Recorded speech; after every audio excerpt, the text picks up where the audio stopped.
Hello, good morning. મારું નામ છે આર્યન છે. હું ધોરણ 8 માં ભણું છું. મારા પ્રયોગનું નામ ઇલેક્ટ્રિક બેલ છે.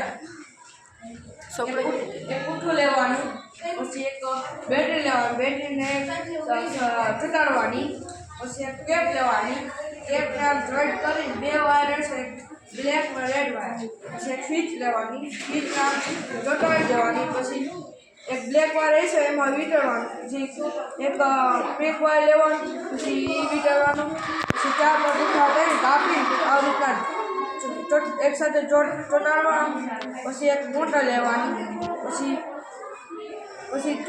મોટર લઈ પછી એક દોરો લેવાનો, દોરો પછી એમાં દોરાના સ્ક્રૂ સાથે ગાઈડ કરવાની, પછી એક ઢાંકણું લેવાની, ઢાંકણું ચોંટાડી પછી ઇલેક્ટ્રિક વસ્તુ થાય.